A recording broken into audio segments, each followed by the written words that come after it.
Dear colleagues, welcome back on the Endo channel.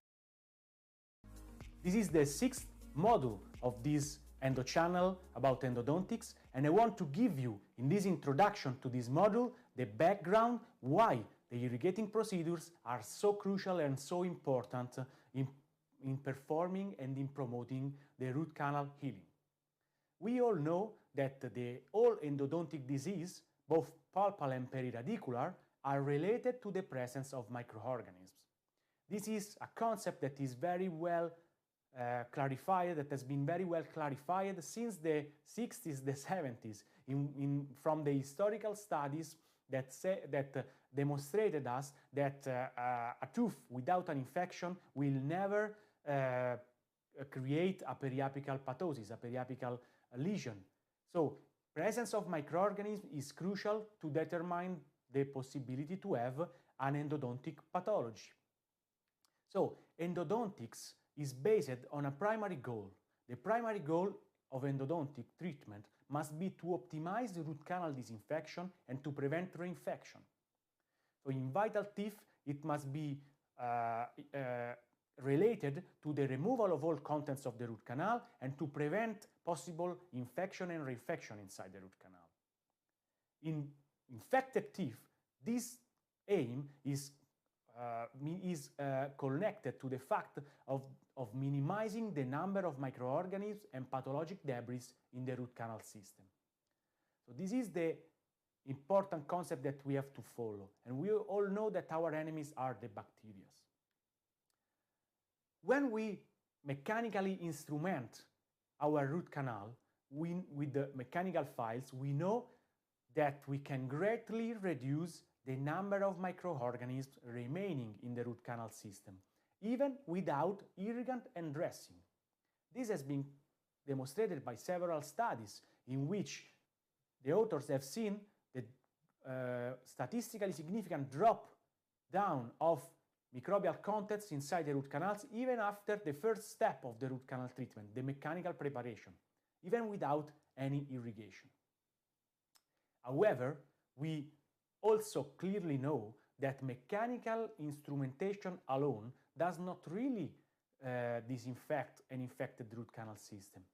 This has been easily clarified. We can reduce the microbial load, but we cannot obtain such results that can be reliable and can promote a predictable healing.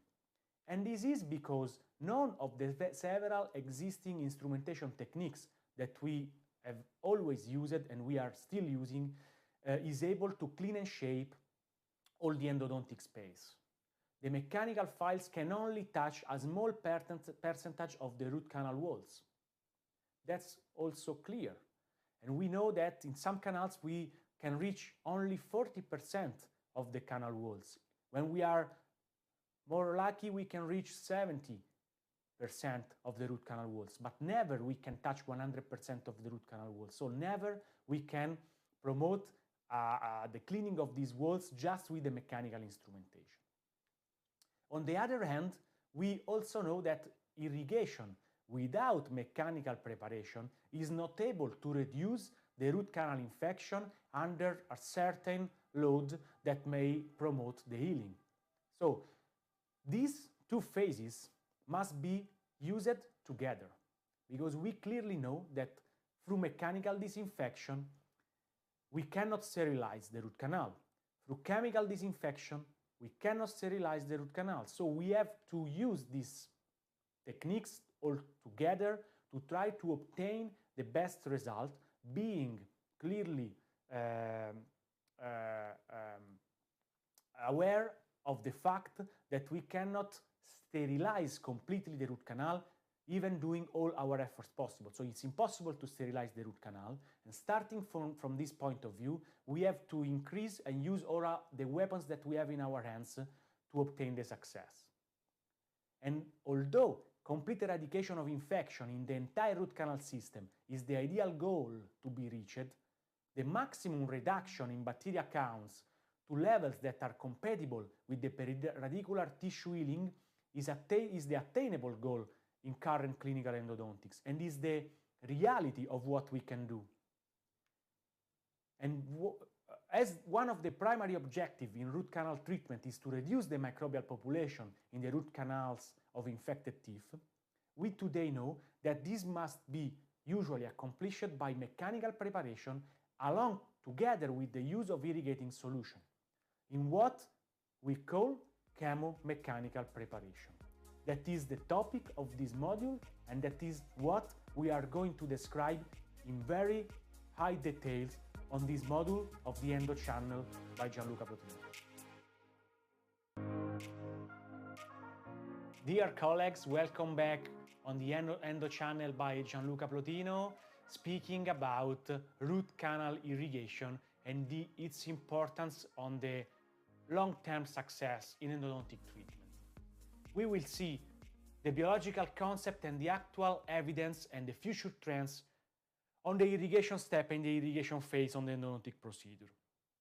But speaking about irrigation, we have to make a step back on the influence of root canal shaping on irrigation outcome, because as we have seen in the other modules also, we cannot divide these two steps in our practice. These two steps of preparation and shaping and irrigation must be seen as a unique step in our treatment, and they must be delivered all together to obtain the same result and the same aim, the reduction of the infection control inside the root canal system. When we speak about irrigation, the conclusion of most of these articles and this review is that the cleaning of the apical root canal can only be achieved by a balanced combination of an apical instrumentation and an effective but safe irrigation. So the size and the taper of the apical instrumentation are important in order for the needle and the irrigating solution to reach the working length. The apical preparation size, in fact, affect the irrigant replacement, the shear stress on the root canal wall, and the pressure on the apical foramen. So, root canal enlargement to sizes larger than 25 appeared to improve the performance of syringe irrigation, because adequate space between the needle and the canal wall should be ensured to allow for an effective reverse flow of the irrigant towards the canal orifice.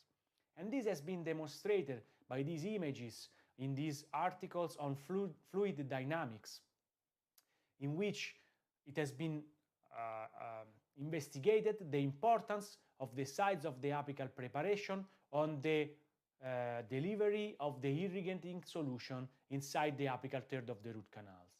As we have seen in the last module on the apical preparation, the importance of the apical preparation is not only from a mechanical point of view, but also from this fluid dynamics point of view to let the irrigants flow inside this anatomy. In fact, in this other article, for example, an increase in root canal taper improved the irrigant replacement and the wall shear stress, whilst reducing the risk of irrigating solution. The irrigant flow in a minimally tapered root canal with a larger apical preparation size also improved irrigant replacement and wall shear stress and reduced the risk for irrigant extrusion compared to tapered root canals with a smaller apical preparation size. So in this article, they have compared the two different approaches to the apex that we have already seen in the last module. A small foramen, big taper, or a bigger apical size of preparation with smaller taper. That is the approach that I like more to increase the debridement and disinfection of the apical third while promote the maintenance of the root structure in a minimally invasive world in endodontics. And again, this fluid dynamics model have demonstrated with these images that if we enlarge the apical preparation to a certain size, we can obtain a correct flow of the irrigant similar to that one with an increased taper, whilst maintaining the root structure. And we have seen that the minimal instrumentation size needed for penetration of the irrigants to the apical third of the root canal is at least at 30 size of preparation. the article says us that size 20 and size 25 are not enough to permit the penetration of the irrigants inside the apical third. And those are clear images from our scanning electron microscopy studies that demonstrate an apical third of a tip size 25 taper 6 instrumentation size, in which the smear layer and the debris are still remaining there. Not because the instrument has not touched the canal, because if there is the smear layer, it means that the instrument touched the canal walls, but because the irrigant was not able to penetrate where the instrument reached and to remove this debris and this smear layer. This is because of the smaller size of apical preparation. A long series of articles have demonstrated that a further apical enlargement to a size 40 improves mechanical debridement of the apical third. Also, not only because of the direct mechanical debridement of dentin touched by these sizes, but also because the irrigants have more access to the apex. There are almost all the articles says that improving the apical size of the preparation will improve the quality of the apical debridement. And in the same scanning electron microscopy study that we have performed, showing before the problems with the small apical size of preparation, we can see examples of preparation size up to 40 taper 4, so increased tip size, reduced taper, to promote the fluid reaching the apical third and removing debris and removing smear layer where the instrument have touched the canal walls. So our instrumentation must create the space that may allow the irrigants and antimicrobial medicaments, if we want to use them, to more effectively eradicate bacteria and eliminate bacterial bioproducts. So the size of the apical preparation was important to obtain to increase efficacy of irrigation.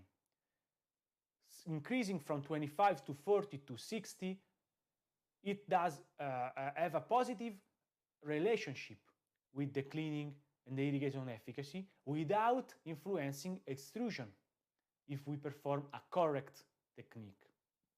Also, the taper may increase the removal of dentin inside the root canal walls,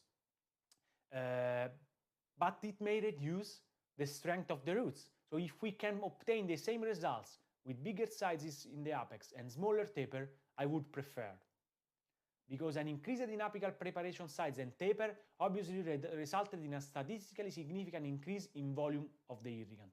But again, we go back to this size 40 taper 4, allow for tooth structure preservation and maximum volume of irrigation in the apical third. Obviously, each root canal is different from the other, and we have seen it in the apical preparation module, but we know that this size may be the size that starts to be the best both for from a mechanical point of view and a chemical point of view. We have also already clearly seen that nickel titanium mechanical files, especially reciprocating files, drastically reduce the treatment's time. And we have seen several cases in which I have treated, for example, 2 molars and 8 root canals in the same appointment, in the same visit, standard timing appointments with also the coronal reconstruction, because of the fantastic work of the instruments and devices that we have today that make our treatment faster. But if we make our treatment faster, we need to potentiate the chemical cleaning. This is an important need, because if we make the instrumentation step faster, we have to consider that from a biological point of view, we cannot reduce some standards that are needed to reduce the infection as much as possible. So if we reduce the time, it's mandatory to activate and to potentiate our irrigation. it's mandatory to dedicate more time to the chemical cleaning procedure and to potentiate them through activation of the irrigants. This is the message I want to give you. Do not shorten the timing in all the steps, but make it simpler but effective. And so, this step of the treatment is again something related to the infection control, and the infection control specifically done through the root canal irrigation. I will show you irrigation protocols that will be clearly based on the published articles and the most important available literature. And this is one of the articles that I have written who summarize all these new technologies that can be used to improve root canal disinfection. And we will go to see all the clinical strategies that we can use in our treatment to improve our treatment outcome. Because we have to deal with biofilm in our treatments, with biofilm formation. So we have to deal with this enemy. Bacteria in the biofilm protect themselves. And so our irrigation protocol must be done specifically for this. And so we can also divide our irrigation protocols depending on the different cases, on the different approach that we have always divided in our modules. For example, we can speak about vital teeth and standard cases, even if the irrigation protocols does not differ so much. But of course, the priorities in vital teeth that we can define standard cases may be different rather than the priorities that we have in infected root canals.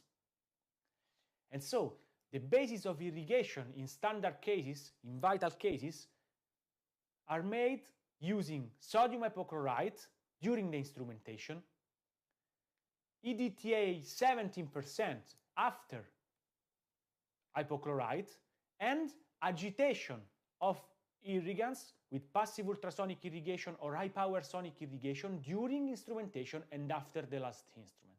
And we will see all these steps and why we perform them. Then sterile saline can be added as a final rinse to remove all the irrigants. But this standard irrigation protocol for standard cases in vital cases, this can be considered a basic irrigation protocol because in vital cases we know that we don't have to deal with bacteria. I hope we don't have to deal with bacteria because we have vital cases or partial necrotic cases, cases in which we don't have infection reaching the apical foramen, the apical third. So in these cases, the most important step is to remove the intracanal content and to remove the debris that we create during instrumentation. Then we will see and we will speak about complex cases, what I consider complex cases from an irrigation point of view. The infected teeth. These cases in which biofilm is the topic, we have to act more strictly and more effectively, because in this case we don't have only to remove the intracanal content, but represented by the pulp tissue. But in this case we have to deal with an infection, and we know that everything in endodontics is related with root canal infection. So in infected cases, there is a protocol that is given by the basic protocol, increased and potentiated by some other steps. So we will use, again, sodium hypochlorite during instrumentation, activation of the sodium hypochlorite during instrumentation and after the last instrument, ADTA after last activation to remove debris, and this is the basic irrigation that we have seen also before. Then we can add some particular steps, like the use of 2% chlorhexidine to promote a deeper disinfection inside the dentinal tubules. We can use additive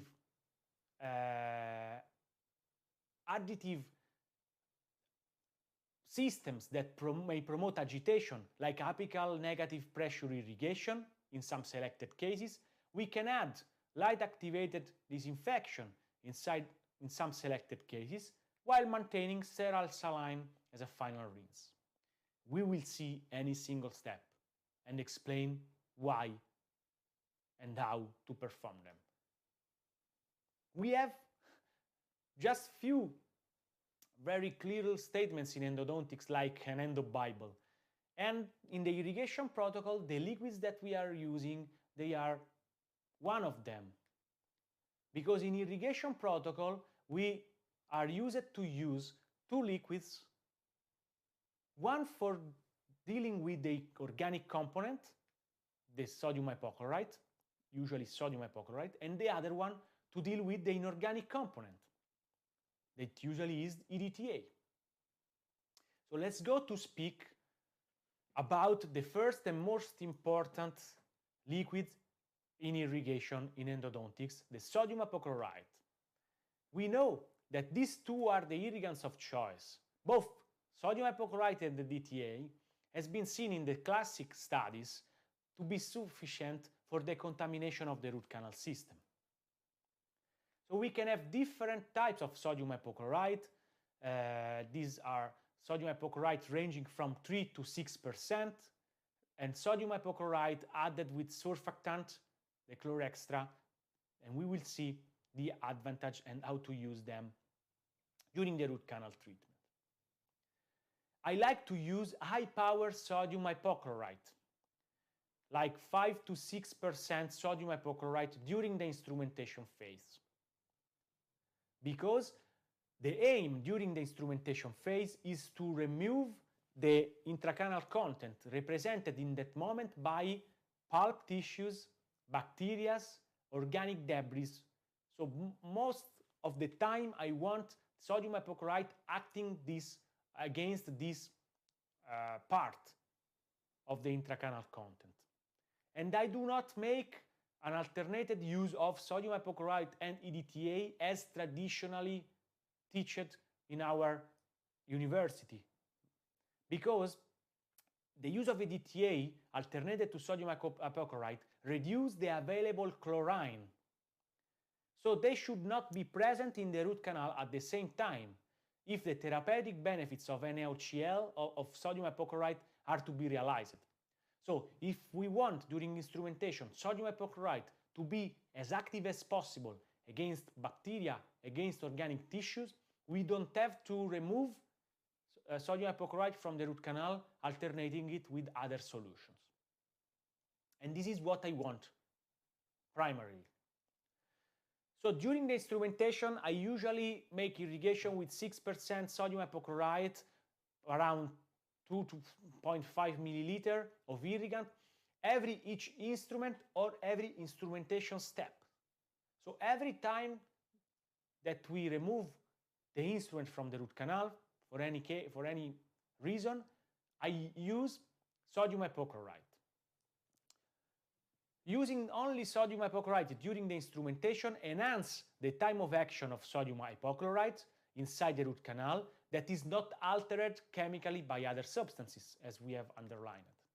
The frequent exchange and use of large amount of irrigant is very important and may compensate for lower concentration if we want to use lower percentage of sodium hypochlorite, like 3% or even 1.5%, and are considered critical for disinfection and dissolving properties. So the use of fresh solution and the use of a large amount of solution is a critical step. Chelating agents like EDTA and citric acid or others may reduce the antimicrobial efficacy and dissolving properties of sodium hypochlorite during the instrumentation. So we don't want to mix this solution. And also the use of chelating and lubricating gels may reduce the acting action of sodium hypochlorite while not reducing the torque developed by rotary instruments more than hypochlorite alone. So it has been demonstrated that the chelating gels, they are not needed during root canal instrumentation. If you irrigate inside the root canal with a liquid like sodium hypochlorite, this will act as a lubricant as effectively as a lubricating gel. When to use some lubricants inside the root canals, for example? For example, during the scouting, when there are some difficulties to negotiate the root canal, I like to use 17% liquid EDTA, so even no gel, but liquid EDTA that penetrate better. So during scouting, if I have some difficulties, a lubricant can help in our scouting phase. But there is no need, for example, to use chelating agents to prevent apical plaques of collagen during vital pulp endodontic treatment, because today we are using sequences that aims to arrive soon at the working length. They maintain the canal pattern from the beginning of the therapy, so we don't need this with the modern instruments when we use very few number of instruments and that maintains the patency of the canal up to the apex themselves. So which are the important properties of sodium hypochlorite? Sodium hypochlorite has an important property that is tissue dissolving effect that is directly related to the concentration. So we have dissolving properties, so dissolution properties of sodium hypochlorite against the pulp, the organic tissue. Then the other property is the eradication of bacteria. In this case, the influence of concentration in the eradication of bacteria is controversial, because there are studies that have demonstrated no difference between lower concentration to higher concentration, for example. So those are the two main features of sodium hypochlorite: removal of organic debris, so pulp, for example, and antibacterial efficacy. It seems to be more efficient if heated around 45 to 60 degrees, because temperature makes the dissolution of organic debris faster. So again, temperature and concentration seems to be important for the dissolving properties. Probably they are less important for antimicrobial properties. And again, the frequent exchange and use of large amount may compensate for lower concentration, so volume and fresh solution. The high frequency of negative culture obtained in one visit is mostly related to an increased volume and depth of irrigation. This is the conclusion of this article. So, the volume is important, the depth of irrigation is important. Irrigant cannot reach areas where they cannot flow, and cannot disinfect areas where they cannot flow. The exposure time and volume, even in a lower concentration of sodium hypochlorite, may help disrupting and dissolving the biofilm. By increasing the volume, significant biofilm dissolution could be achieved in less time. So increasing the volume, 40 microliters, is something that can be dictated as the volume for each root canal. It may help to reduce the time of exposure to obtain better result. Obviously, a solution of higher percentage showed the highest solubility value. The lower percentage also have dissolving ability, but in longer times. So if we want to reduce the treatment times, we have to use higher concentration. So time of action is obviously important, it has been demonstrated. Increasing the time of action of sodium hypochlorite, we can obtain better results. For what concerns the bacteria reduction, some articles have demonstrated that 5% higher concentration is better to reduce the bacteria count inside the root canals. Some other articles have seen no significant difference between the hypochlorite solution tested, usually among 1 to 3 to 5% sodium hypochlorite. So this is debated which concentration is important for the bacterial reduction. In any case, the experimental hypothesis according to which enhanced biofilm disruption, dissolution, and bubble formation were anticipated with increasing sodium hypochlorite concentration was generally confirmed in both biofilm types. So this article on biofilm this is very recent, may be important, demonstrating the importance of the concentration to act against biofilm in root canals. So if possible, I prefer to use higher concentration, today around 6%, because it may act better also against the biofilms. For what concerns the temperature, sodium hypochlorite seems to be more efficient if heated. 45, 60 degrees is not very clear, but temperature makes this solution of organic debris faster, as sugar dissolved faster in hot water or in the hot coffees. This is a matter of temperature. So if we have a system like this syringe warmer to be used, is very effective and may be useful, even if we will see some particular properties of temperature. But I use this warmer also to increase the temperature of the anesthetic solution, for example, to reduce pain during infiltration for anesthesia. In this article, temperature, other than time and concentration, all contributed to the penetration depth of sodium hypochlorite inside the dentinal tubules. So penetration can increase the dissolution of tissue, increase with concentration and increase with temperature. So temperature is important for this feature, also to increase the penetration ability of the irrigant. In this study, we have investigated the temperature effect of the preheated irrigant. And we have seen that the time for the preheated irrigant to return to its initial temperature was longer at 60 degrees, but were still around 43 seconds at 45, 90 seconds at 60 degrees. So we can say that if we want to use an heated solution and we want to maintain this temperature, the temperature more inside the root canal, we have to use an heated solution at 60 degrees. But fast, this solution arrives to reach the body temperature around 37 degrees. So we cannot consider this as a long-lasting effect.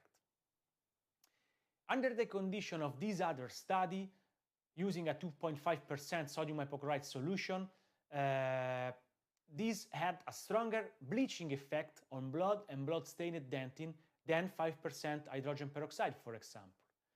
So we can consider sodium hypochlorite also as a bleaching agent when we have dyschromic teeth, for example, teeth with necrotic pulps with the discolored crowns given by the blood stain.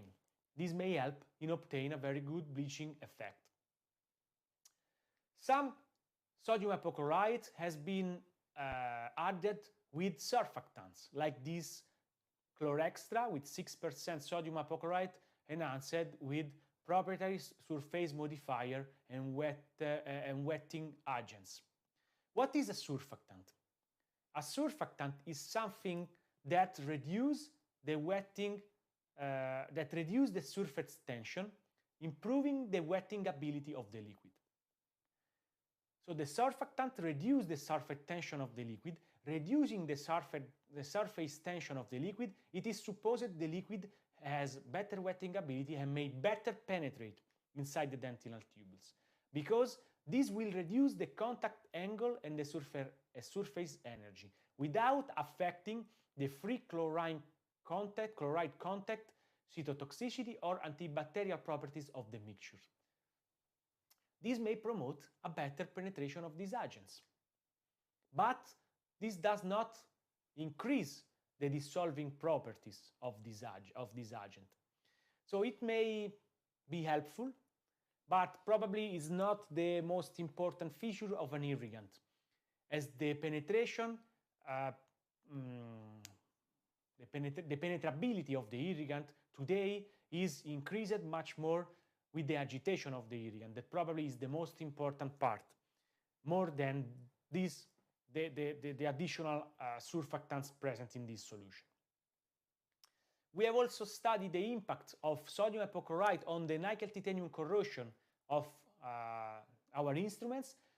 In our studies, the use of the immersion in sodium hypochlorite for clinically relevant timing, the timing that the instrument stays in the canal, that is most of the cases less than 1 minute, but up to 5 minutes, it does not reduce the resistance of the instruments. Of course, we have not to use sodium hypochlorite to sterilize the instrument, immersing the instrument one entire night inside the sodium hypochlorite, because this may promote corrosion and this may reduce the mechanical properties of the file. So we do not have to use it as a clinic agent for the files, but as irrigant, it does not have any influence on this topic. So I want to use sodium hypochlorite, high efficiency of sodium hypochlorite during the instrumentation, as longer as possible, as much in quantity as possible. Irrigants have been traditionally delivered into the root canal space using syringes and metal needles of different size and tip. But clinical experience and research have shown, however, that this classic approach typically results in ineffective irrigation, particularly in peripheral areas, such as anastomosis between canals, fins, and the most apical part of the main root canal. Those are the conclusions of this article on irrigation in endodontics. Because today we clearly know that the syringe irrigation alone is not so effective. And we have also to consider the importance of endodontic needles. When we use a syringe irrigation, we are using a positive pressure irrigation.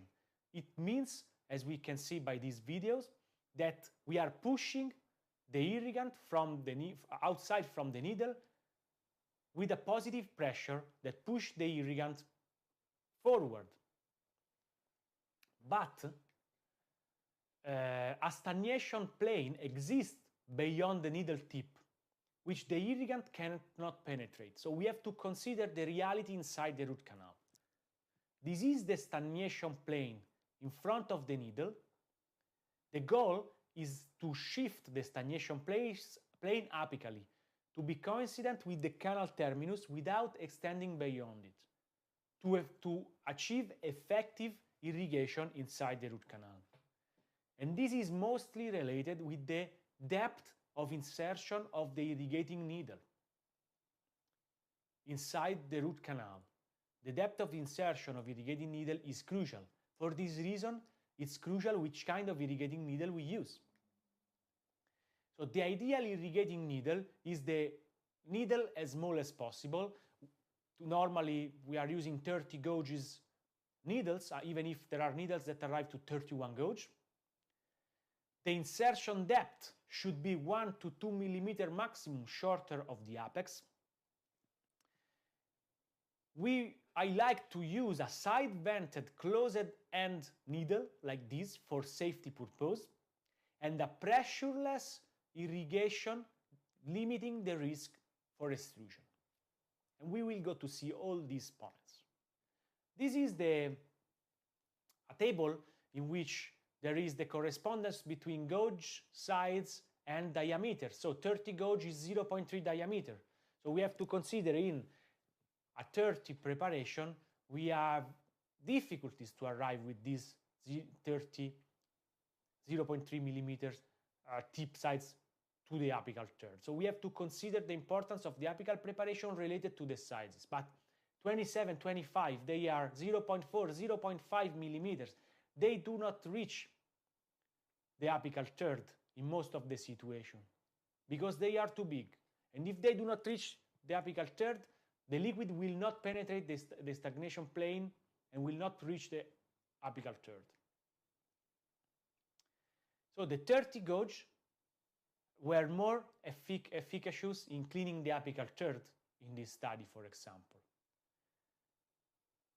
Finer diameter needles require an increased effort to deliver the irrigant, this is another topic. With the smaller is the diameter of the needle, the higher is the power that we need, the effort that we need to deliver this irrigant. So exact knowledge of the tip's external diameter is crucial for the selection of the appropriate size irrigation probe during endodontic treatment. Of course, we can also select the needle depending on the canal that we are treating. Several types of needles have been evaluated: the flat, beveled, notched, side-vented, double side-vented, or multi-vented. The open-ended needles create a jet towards the apex, resulting in a more irrigant replaced in the front of the needle, but also higher apical pressure. In this group, the notch needle appeared less efficient in terms of irrigant replacement. This means that with an open-ended needle, we are able to replace more irrigant in front of the needle, but we apply more apical pressure, so we have more risk for extrusion. Within the closed-ended group, the side-vented and double side-vented needle created a series of vortices and a less efficient irrigant replacement. The side-vented was slightly more efficient. The multi-vented needle created almost no flow apical to its tip. So the use of side opening needles may be more effective than end opening needles because the fluid mechanics is higher at the exit of the side opening of a needle tip, and the shear stress opposite to the outlet much higher than for other needle designs. So needle with multiple openings around the circumference of the needle may provide a means to improve biofilm removal, to increase this fluid dynamic around these openings, and may be also safer. And this is the fluid dynamics evaluated of the different needles by these studies. The flow pattern in the apical part of the root canal was similar among different needle positions. The side-vented needle achieved irrigant replacement to the working length only at 1 mm position, whereas the open-ended flat needle was able to achieve complete replacement even if positioned at 2 mm short of the working length. But the flat open-ended needle led to higher mean pressure at the apical foramen. And all the needles show a similar gradual decrease in maximum shear stress and apical pressure as the distance from the working length increased. The message is you have to put a side-vented needle 1 mm short of the working length to be safe and effective. With the open-ended needle, you can position it at 2 mm short of the working length to be effective, but I'm not sure you will be safe because of risk of extrusion. And if you are nearer to the apex, you create more shear stress, so more effective irrigation. So the concept is to reach the 1 mm, 2 mm maximum depth apically from the exit apically of the canal, because this is the most effective position for our needles. And this is a beautiful, clear truth made by one of my mentors, Dr. Francesco Ritano, in the past. This is an occasion to remember him that passed away some years ago. And this is the aim, to reach 1 to 2 mm from the working length. Because the irrigant replacement is limited 1 to 1.5 mm apical to the needle tip. So to ensure fluid exchange, this is the position of the needle that we need. 1 mm, maximum 2 mm short of the working length. Also to be safe for the extrusion of the irrigant. It may occur in instrumentation of root canal, regardless of the type of the instruments and preparation technique. But it has not been linked to extreme sequela described in case reports as irrigant extrusion accident. So we can have some factors that can improve the irrigant extrusion, but we don't have big sequela. But we must be attention, because an increase in irrigant flow rate may result in increase in irrigant extrusion. Again, the open-ended needle may extrude more irrigant than the closed-ended, and irrigant extrusion decrease of course as needle moves away from the working length. This is why also I will describe you a dynamic technique of irrigation, of syringe irrigation. And also the effect of apical constriction diameter was not significant, so it does not depend by the diameter, the irrigant extrusion. Of course, we must keep attention to avoid sodium hypochlorite accidents, because this accident may happen, and we can have sudden pain, profuse bleeding, and almost immediate swelling that constitutes a triad of signs, symptoms, pathognomonic of sodium hypochlorite extrusion. It may happen, so we must reduce this evidence as much as possible using these strategies. Closed-ended needle, 1 to 2 millimeters shorter of the working length, passive dynamic irrigation as syringe irrigation, as I will show. The management of sodium hypochlorite extrusion appeared to be a bit empirical in this systematic review. Immediate canal irrigation after extrusion, mostly using saline solution, may be beneficial to reduce the presence of sodium hypochlorite, but bleeding should not be prevented, but should be encouraged. So an aspiration with a high volume aspiration would help to evacuate an OCL from the canal and the bleeding from outside the canal. Then we have to give the patient post-treatment instruction, including, for example, applying extraoral cold packs the day of the extrusion to minimize edema, and prescription of pharmacologic therapy with mostly analgesic, antibiotics, and steroids. This is the treatment. Most of the time, post-extrusion management was ambulatory, even if sometimes hospitalization and monitoring has been suggested in the most acute cases. Again, open-ended extruded more debris, and irrigant extrusion decreased as needle moved away from the working length. Needle wedging should be eliminated, because needle wedging, so needle locking inside the root canal in the walls, increased extrusion, especially when an open-ended needle was used. We also know that root canal curvature did not have a statistically significant effect on irrigant extrusion. So prevention of needle wedging inside the root canal may be done by using this dynamic irrigation technique, so moving the needle up and down inside the root canal, going from 1 millimeter short of the working length coronally and moving up and down, preventing the tip of the needle to be engaged by the walls.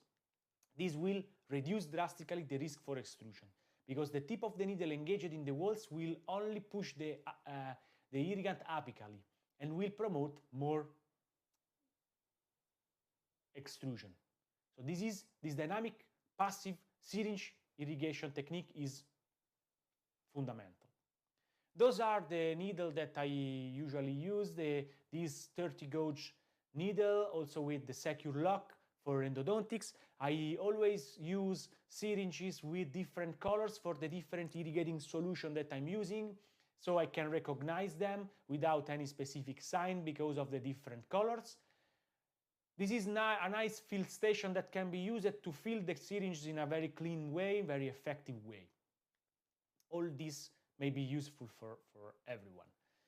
And the irrigant in curved canal flushes only up to a limited distance beyond the tip of the needle. So we have seen there is no very big difference in curved or straight canals, pending the fact that in curved canal the needle should reach again 1 to maximum 2 millimeters from the working length. And metal needles in the most curved canals have a lot of difficulty to reach the working length, even in the 30 gauge sizes. So there are some Superflex night eye needle that we can use, for example, or some FlexiGlide utility tip with this flexi tip that can reach easily the working length, but these needles are open-ended, for example. Or we can use this kind of needles, this plastic needle, very nice needle with lateral openings and closed-ended. This is a video downloaded from the website. It's clearly evident how these plastic irrigating file can reach the working length. Instead, these metal needles have a lot of difficulty to reach the working length, even in small sizes. So the flexibility of this needle made in plastic may help to reach the working length even in the most curved canal. And so and this is a 30 gauge needle, taper 4, 25 taper 4, so it matches the final shape of the most shaping sizes. So where we cannot arrive with the metal tips, we can use these adjunctive different tips, night eye, flexi tip, or plastic tips. What about the need to improve debridement and disinfection rather than syringe-only irrigation? This is fundamental because improving the debridement through irrigant activation is a crucial step, and then we will see we can also improve disinfection with adjunctive systems. But as we have already stated, simple syringe irrigation is not as effective and is not effective enough to our high-level standards of treatment. So we need an improved debridement and disinfection given by an irrigant agitation. And we have a lot of systems for irrigant agitation. Manual dynamic agitation, made by K-file, GP points, endodontic brush can be an option. The mechanical agitation with brushes, rotary brushes, or plastic mechanical files. We can perform a continuous agitation during instrumentation. Or we can perform a sonic agitation, both subsonic or high-power sonic. We can perform apical negative pressure irrigation, laser-activated irrigation, we can use positive pressure devices, or I have inserted as last because this is the most used, the ultrasonically activated irrigation. Let's go to see the effectiveness of these different steps that has been nicely reviewed by this article of contemporary irrigant agitation techniques and devices. Root canal cleanness in general benefits from solution activation in comparison with no activation during the final activation regimen. So this is very important, independently by which activation and agitation that you use. The results of this article support the use of ultrasonic agitation, for example, in this final step as gold standard.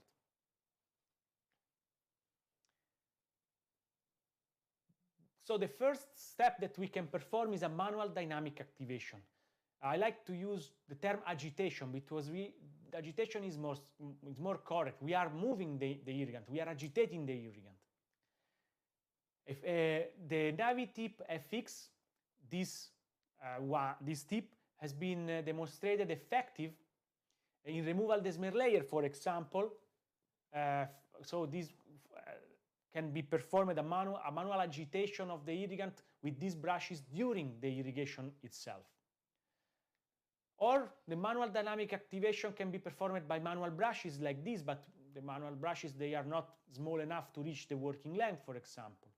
So normally manual dynamic activation is performed with a K-file.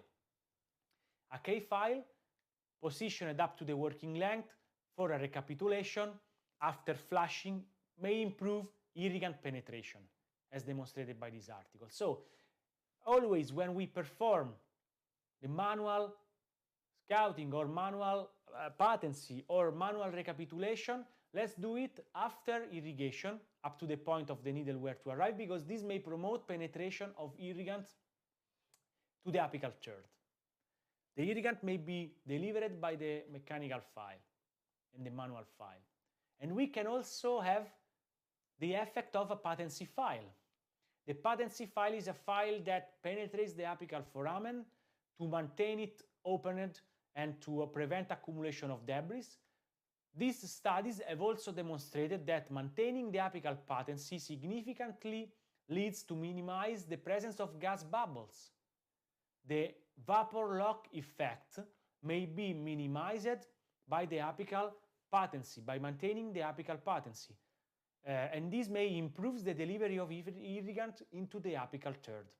That means that the patency file can break the liquid bubbles present in the apical third of the root canal that may prevent, for a physical reason, the irrigant to pass to the apical third, to reach the apical third. So this patency file may disrupt this air bubble, may move this air bubble, and may replace this air bubble with irrigant. Even if in this fluid mechanics article on irrigation, also the recognition of the physical process allows a better understanding of why the long-established clinical procedures of recapitulation and patency filing help achieve fluid mixing and therefore prevent canal blockage. So this simple but little regarded step in root canal treatment emerges as the single most important operator action influencing the outcome of established root canal treatment procedure. This seems strange, but this is what an outcome study have been established. The achievement of patency at the canal terminus was one of the prognostic factors that were identified to increase the success rate of our treatment, because it may help debridement, disinfection of that area, and exchange of fluids, both in treatment and patency at the apical terminus, again, in tooth survival, has been identified as an effect of the outcome of the treatment. Because vapor lock may occur under center condition, but this article also demonstrates or also says that it appears to be easily prevented or removed also by syringe irrigation. Increasing the apical size using an open-ended needle and position the needle closer to the working length and deliver the irrigant at a higher flow rate resulted in significantly smaller vapor lock. So together with the patency file, vapor lock may be also removed by increasing the apical size, increasing the flow rate there, positioning the needle closer to the working length. This is what we can do with the manual patency file, penetrating the apical third and helping the irrigant to be delivered there.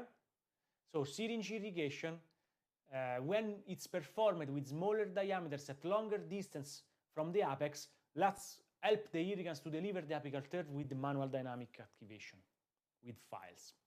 Manual dynamic activation can also be performed with tapered gutta percha points that are more effective than non-tapered gutta percha points. So this can be performed at the end of the treatment while trying the master point in the techniques or the obturation techniques that use the master points, as we will see in the next module. We can use the master point and push the master point like this at the working length. You can see the irrigant flowing on the other root canal, from one canal to the other. And this is an adjunctive step that is easy to be performed, does not require time because this is a step that is always done when using a gutta percha point, the checking of the gutta percha, fitting of the master point. So we always do it in presence of sodium hypochlorite by doing this agitation. This manual activation with gutta percha point has been seen allowed complete penetration and exchange of irrigating solution. So this will help penetration of irrigating solution, and this is something that I always do.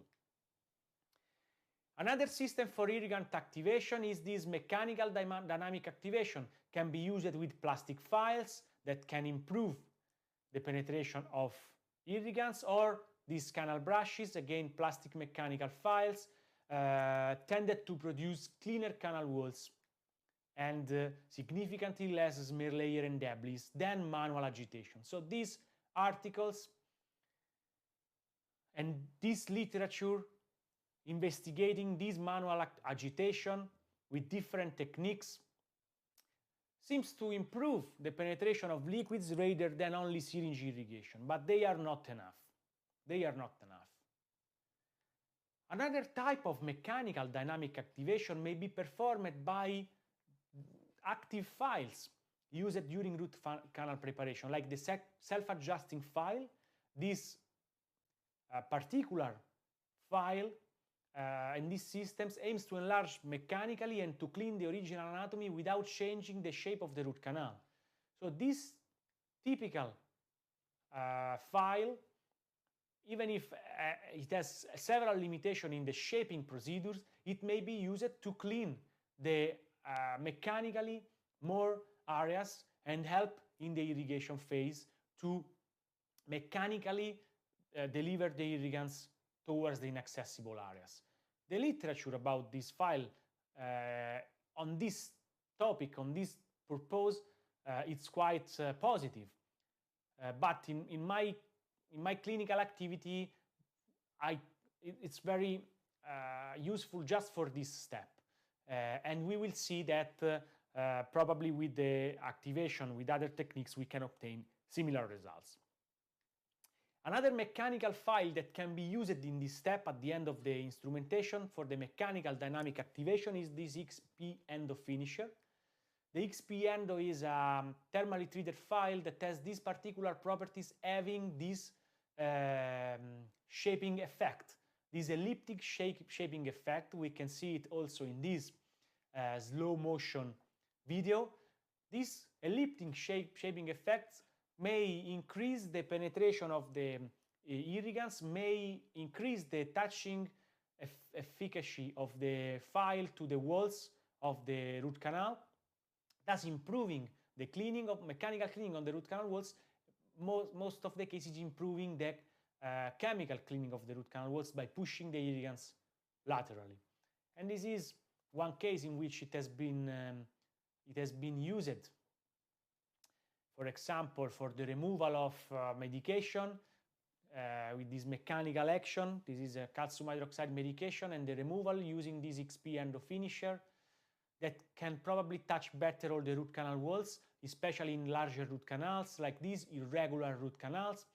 This is because this particular thermal treatment that helps the file to have this elliptic shape during shaping the root canals and adapting to the root canal walls without creating ledges or altering the anatomy because of the flexibility of this file. This is the effect in this case. This is the use, for example, in a C-shape root canal, in a C-shaped molar, in which it's very difficult to obtain a circumferential mechanical preparation. We have always to deal with these anatomies with adjunctive systems, and irrigant activation and mechanical agitation and mechanical action on the walls with this type of files may be an adjunctive step that may help in cleaning the surfaces and in increasing the irrigating phase. Other than this mechanical cleaning, here in this case it has been also used an high-powered sonic device that we will see later on to increase the penetration of the irrigants. A lot of studies are present on XP Endo finisher giving good results, and we will add in some particular case this mechanical step in case of particular anatomy. But honestly, the literature conclusion about this adjunctive step is that they are better than syringe irrigation alone, but they are still not at the level of the passive ultrasonic irrigation. Passive ultrasonic irrigation is the game changer, probably, in our endodontic treatment. So the ultrasonic activation of sodium hypochlorite has been reported and has been suggested to be one of the most important steps. And we consider it the gold standard. Even if we are going to see the systematic review on the ultrasonic irrigant activation, we know that ultrasonic activation did not improve the healing rate of apical periodontitis compared with syringe irrigation after primary root canal treatment of teeth with a single root canal. This is the article demonstrating that root canal treatments with and without additional ultrasonic activation of the irrigant contributed equally to periapical leakage, to periapical healing. This is the only randomized controlled trial. So it's a randomized controlled trial. It's a very important article. But the result of this article also says that absence and reduction of the radiolucency together were observed in the ultrasonic group in 39 of 41 teeth, that is 95%, and in the syringe group 38 of 43 teeth, so 88%. So it's true that we don't have any statistically significant difference. But in my practice, I prefer to have 95.1% of success rather than 88% of success. And it has been demonstrated by ultrasonics to have 7 points higher success rate, even if not statistically significant and even if in small number of teeth. So if I have to decide in my practice, I want to increase my percentage of success. So I always like to add steps that may contribute to this. This is the primary outcome that has been investigated, the healing success, always the primary outcome, always what is important in our treatment to measure the success rate. Then we have secondary outcomes. For secondary outcomes, we have conflicting results reported by the in vitro microbiological studies.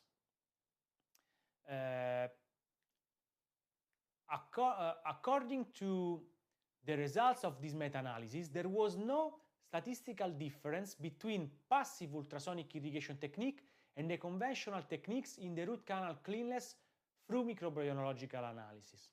So this is a secondary outcome. So the secondary outcome is measuring, for example, the reduction of microbial infection. This review and meta-analysis did not found any difference.